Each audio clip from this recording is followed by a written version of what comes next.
Yo, what's up? Good morning mga boss. Alright, so nandito tayo ngayon sa isang campsite, resort at saka farm. So, dito lang yan, located sa Paho, May Kawayan, Bulacan. So malapit na malapit lang itong mga boss sa mga taga Bulacan. Green County Farm and Resort. Ang location nito, ilalagay na lang natin sa may comment section or sa ilalagay ko na lang yung address niyan. So meron dito yung kanilang activities dito mga boss. Campsite, may mga may pwede kayo mag-airsoft, swimming pool at saka yun mga view, mga So sa ngayon mga boss, itong area na to ay hindi pa masyadong nagagawa. Kumbaga, iting matagal na ito pero hindi pa na de-develop na maayos yung area. Pero sa campsite mga boss, 100% mga boss dito, tahimik. Kahit saan ka pupwesto, maraming mapupwestuhan at malaki. Tapos isa pa, pwede kang mag-fishing dito mga boss. Pag may dala kang fishing rod, pwede kang mag-fishing doon sa part na yon. Ayan, yung part na yon doon. At wala pong bayad. So ang entrance ho dito is 350 per head. Then ayun, one day na yon. Tapos wala nang mga ibang payment na like tent, hindi mo na babayaran yon. So pwede kang mag-fishing dyan, unlimited yung fishing dyan. So yung mga katabi natin ay nag-fishing sa ngayon. So tara, libutin natin mga boss. Ayun, nandito tayo sa campsite area mga boss. Ayan, mapapansin yan mga boss, ang tent namin napakalawak niya hanggang doon. Ayan yung fishing area. Pwede kayong maglagay ng tent doon kung gusto niyo pumuesto. Ayan, papunta ron mga boss kung gusto niyo talagang tahimik. Sa gabi dito mga bossing, tahimik siya. Ayan. So meron din naman silang mga solar, may mga na solar. Yun nga lang, wala mga saksakan para sa kuryente.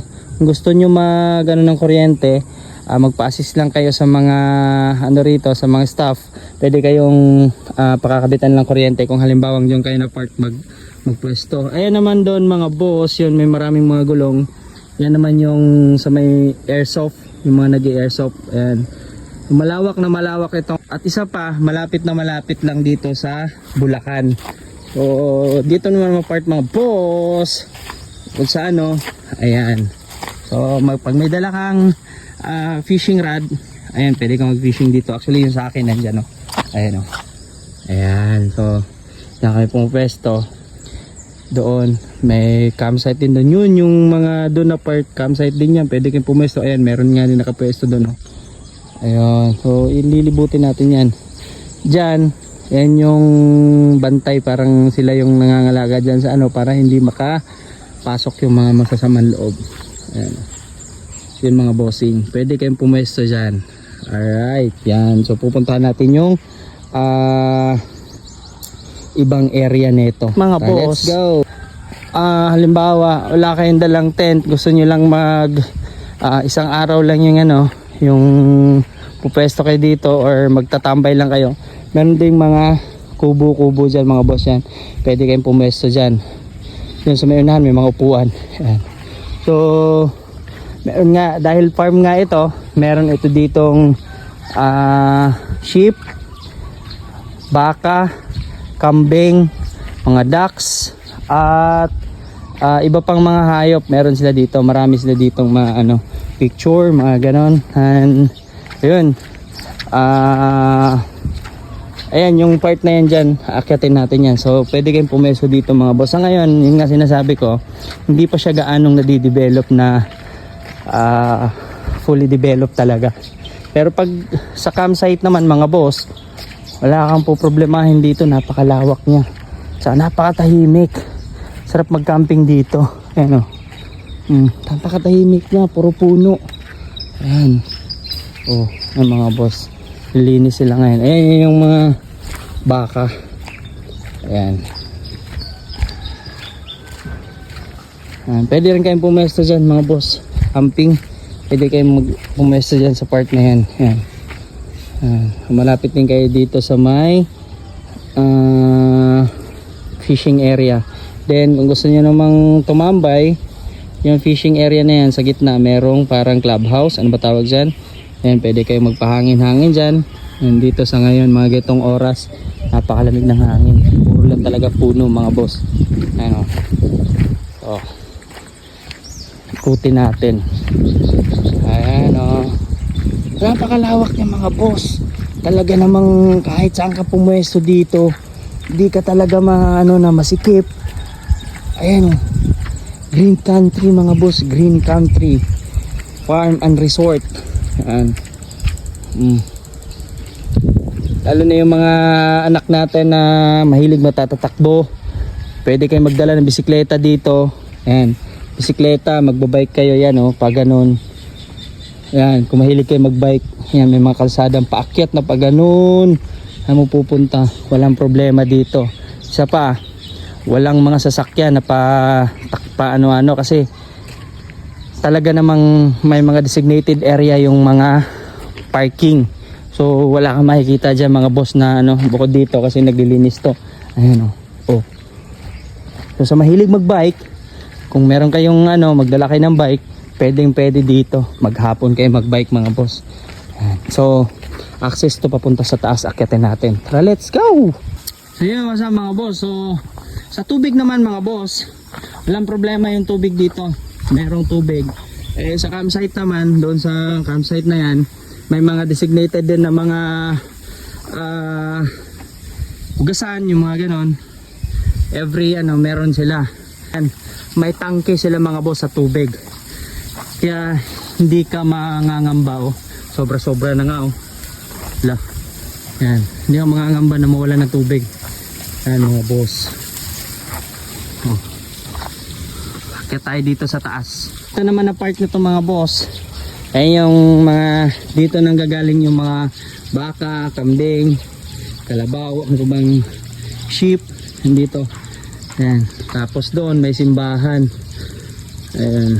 So meron kasi siyang event place dito. Pwede sigurong mag-set kayo dito ng kasal, mga ganon. Ito naman. So pupuntahan natin yung harap niya mga boss yan. Malawak na malawak siya, talaga namang hindi ka mong problema yung kung madamihan kayo. Sobrang lawak niya mga boss. Yan, yung campsite dun. Yan, yun naman yung mga farm nila. So doon sa may harap, nandun yung swimming pool at playground ng mga bata. Nandun din, meron din doon mga boss. Ayun oh. So yun nga sinasabi ko, kung mahilig kayong magbike, pupunta kayo dito, dala kayo ng bisikleta, maiikot nyo to, mai-enjoy nyo talaga. Lalo na dun sa may mga puno ng mga mga kahoy, puno ng kahoy. Grabe, napakaganda magbike doon mga boss. Oh. Ayan. So kahit saan dito mga boss, eto na park dito, pwede kang pumarking. Tapos doon sa mga gilid na yan, pwede kang pumarking dyan. So meron talagang designated yung parking nila na hindi yung pakalat-kalat kung saan-saan. Pero kung campsite naman, siyempre kung saan yung area mo, pwede mong i-park yung sasakyan mo doon. Ayan. Tapos nandito tayo sa harap. So ayan yung swimming pool dyan. Ito yung event place na sinasabi natin. Ayan. So di ko lang sure kung kas. Ayan mga bossing oh. Oh. Sarado. Oh. Yan. So pwede kayong magpa-set dito mga boss ng birthday, kasal, kung ano pa bang reunion. Ayan, kumpleto rin sila ng mga Ayan. Sa mga gustong pumunta dito, pwede kayo mag-inquire sa Facebook page nila. Then yun, ilalagay na lang din natin yung mamaya pag-upload natin to. Ayan. So, ayan yung mga event place nila mga boss. Dalawa to. Ayan yung sa kabila. Ito yung sa isa. Ito yung sa kabila. Puntahan natin. Ayan mga bossing oh. Ito yung isa. Ewan ko lang kung bukas to. Ayan oh. Sarado yata ito dito. Ayun, bukas. Boss naman pala to dito mga boss. Halimbawa, doon kayo nakapag ano no, rooms naman yan. Second floor, puro mga rooms mga boss. Ayan. Ang labas ko dito, pak, nandun yung swimming pool. Ayun. Tapos, swimming pool yan mga boss. Ito naman yung playground. Ayan. Yan yung playground. Kaya kung may mga anak kayo, talagang dito maghapon, lalo pagka medyo hapon na, palaruan. Ayan. Meron pa isa dun eh. Ayan. Hindi ko lang alam kung kasama yan dyan, pero check nyo na lang din mga bossing kung halimbawa maarkilan nyo to isang buong area na to. Ayan. Meron pa yan dyan. Ayan. Playground. Tara, check natin. Kaya sa sinasabi ko, hindi pa siya fully developed, hindi pa na maayos. So yung mga, ewan ko kung matagal na siyang natenga. Ayan, may mga parang cable car sila dyan, pero hindi na nagana. Dito, ito, vintage car. Picture. Dito yan sa may playground. Ayan, duyan.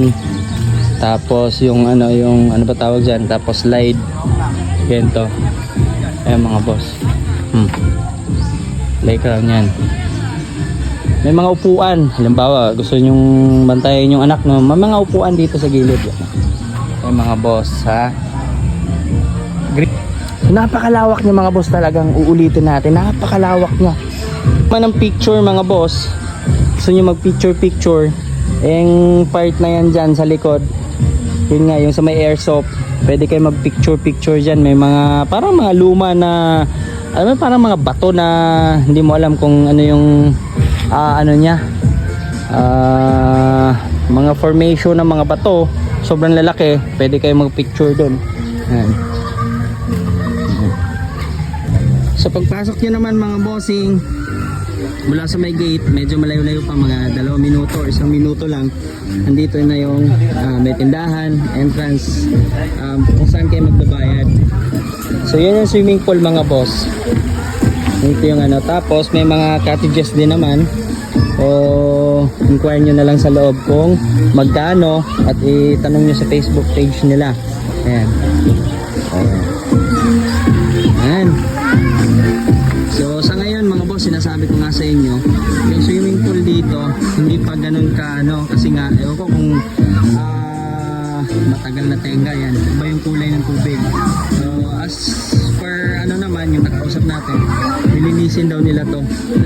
So may mga pwede kayo pagpwestohan, pwede magluto, pwede mag-ihaw, pwede mag-ano, ayan. Ayan, pwede rin, may mga kwarto-kwarto kasi malaki din siya, may mga rooms na pwede nyong i-rent. Ayan, pero pwede naman kayo sa ganyan kung gusto nyong unti lang kayo, ilan lang kayo sa family. Ayan. Ayan mga boss, pwede kayo sa ganyan. Nandyan na kayo mismo sa harap ng swimming pool. Ayan. Ito yung pang malaki, malalim yan dyan. 5 feet to 4 feet I think. Ayan. Then doon sa mga bata naman, yung sa kids yung nandun. So meron ding cottages. Ayan. Ayan, may cottages din dyan mga bossing. Dito naman na part mga boss, bukod sa ito yung cottages niya, ayan, etong area na to, nandun naman yung CR. So tara, pupuntahan natin yung CR. Ayan o, swimming pool ayan o. May kwarto doon sa taas. I think pwede nyo ring rent yan dyan. Ayan, may private na kwarto kayo. Ayan o. Ayan. Pwede nyo i-rent dyan. Sa ngayon medyo madumi, hindi na lilinisan eh. Then yun, bayan yung swimming pool. Ito naman yung CR. Tara, puntahan natin yung CR natin dito. Video ko, pwede mag-video ka dyan. Ayan. Ayan, CR, lalaki, ay panlalaki, babae. Check natin. Ayan. CR ng babae. Liguan, marami naman. Then dito, palalaki, marami din naman mga boss. Ayos din naman.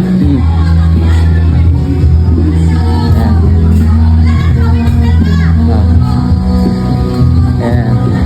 Dito pwede rin kayo mag-tambay-tambay dito mga boss. Sa ngayon, kahit summer, wala gaanong tao dahil nga siguro hindi pa naayos to, talagang hindi pa siya nade-develop ng maayos. Wala pa masyadong wala pa masyadong pumupunta. Pero medyo matagal-tagal na daw to. Yan oh. Sa ngayon nililinis na nila, may mga tauhan na sila, nililinis na nila, inaayos na nila yung area. Siguro katagalan na ito, magiging fully functional to. Maganda yung area. Lalo na sa camping, napakatahimik dito. Ayan, napakatahimik. Ayan. Birthday celebration, kasal, binyag, gabu, lahat pwede rito.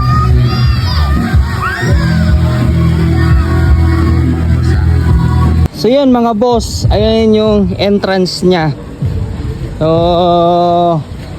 malawak to mga boss, itong area na to. Ayan o. Ito yung entrance nya. Ayan. So pwede kayong dumiretso doon. Meron siyang kalsada dyan. Ito papunta sa camping area. Ito papunta sa swimming pool. Ito naman papunta sa playground sa gitna. Ayan o. Ayun. So yun yung entrance nya. So dyan kayo papasok. 12.7 hectares to mga boss ang kabuuan ng area na to. So napakalaki nya. Grabe. Talaga namang ito yung sinasabi natin. Itong park na to, dito yung nag-airsoft. So ayan yun, parang antique na yung mga may mga bato na yung formation ng bato is talagang matagal na makikita mo sa sobrang laki. Yung tipo na dito na talaga siya na hindi siya yung binuhat or kasi kung mapapansin nyo, na laki niya hindi naman pwedeng dalhin siguro ng yan.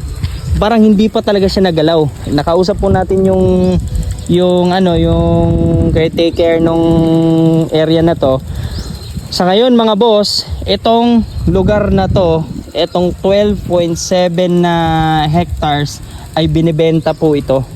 Sa mga gustong bumili or sa may mga gustong message nyo ako kung gusto nyo kung meron kayong buyer, meron kayong medyo pricey siya kasi malaki at talagang pag na-develop to maganda sa yung sa ganitong billion, 2 billion daw yung halaga base sa nakausap natin na So di ko lang sure kung talagang yun na yung presyo nun, pero estimated daw nila dahil ganun daw yung bilihan dito ng per square meter ng lupa. 15,000 I think yun yata yung sinabi niya, 15,000 per square meter. So halos 2 billion or mga ganong presyo. So ayan, binuntahan natin yun, papakita natin mga bossing. Ayan o. So yung mga bato na yan, hindi naman kaya sigurong dalhin ng mga ng kung ano-anong magtutulak na ito. Ayan o. So may mga may parang may mga kamot ng dinosaur. Di, joke lang. Ayan o. Diba? Yan. Ayan ang dami. So ganun siya kalaki dito, ganun kalawak mga boss. Talaga namang yan, camping area lahat yan. Tapos may mga puno dito ng kawayan na pwede nyo pagtambayan. Ayan. Pwede kayong pumesto dyan, gusto nyo mag-camping dyan, pwede. Kahit saan, sabi pa nung kahit saan kayo pumuesto sa lawak nito, kahit 100 kayong magpano dyan, hindi nyo mapupuno to, 200. Totoo mga boss, 12.7 hectares. Hindi mo talaga mapupuno kung 200 piraso lang yung campers. Sobrang lawak niya. Uulitin ko, sa gabi dito napakasarap mag-camping, napakatahimik. wala kang maririnig na mga speaker, mga ganon, kasi yung ano is nandoon na part yung mga pwedeng mag may mga speaker. So dito wala, talaga namang kayo lang, yung ano lang, yung ano ng hangin, lagastas ng hangin, tsaka mga puno, ibon, yun yung maririnig nyo rito mga boss. Ayan. Yun. So ulitin natin, kung may mga buyer kayo sa gustong bumili na ito, 12.7 hectares na lupa to mga boss. Ang katabi nito mga boss, ayan yung doon banda, ginagawa na yan, ano daw yan, tawag nito yung staka ng Shopee. Ayan, yan yung ano na yan, yung ayan napakalawak niya. So sa mga interesado, baka gusto nyong bilhin, meron kayong mga bilyones dyan, napakalawak niya mga boss, bilhin nyo na. Ayan. O, kitang-kita ka talaga dito. Kikita ka talaga dito pag nabili mo to, develop mo. Kaya pala hindi siya de-develop ng ano, kasi nga binibenta. Pero yun, ino-open pa rin nila sa public para makapunta dito, dahil nga mapapakinabangan yung area, yung may swimming pool, may ano. Yun daw yung purpose, kaya hindi na masyadong ginagalaw, hindi na masyadong inaayos yung mga facilities nila, kasi nga binibenta. So yun, uulitin natin mga boss, kung meron kayong pera, meron kayong pambili, meron kayong bilyones, bilhin nyo na to. 12.7 hectares, napakalaki. Napakalawak, hindi mo siya malibot ng talagang lilibutin mo na ano, kailangan mo ng sasakyan. Tapos all in na siguro yung mga laman dito, mga baka, yung mga ganun, kasama na siguro pag binili mo to mga boss. So yung may-ari nandun sa ano, nandun sa taas. O baka gusto nyong bilhin, ayan o, message nyo ako mga boss. Lawak oh. Alright. So sa gusto namang mag-camping, sa gusto namang pumunta dito, sa gustong gumala dito, yung daanan, landmark niya, simbahan ng Iglesia ni Cristo sa May Maligaya Village. So yun yung pinaka landmark niya, na hindi kayo maliligaw, kasi pag iba na, pag ito yung winays nyo, medyo padadaanin kayo sa mga kung saan. Pero kung diretso nyong i-waste yung Maligaya na village, dito na kayo diretso, makikita nyo na sa bungad yung entrance at gate na malaki. Maraming salamat, magandang tanghali sa lahat.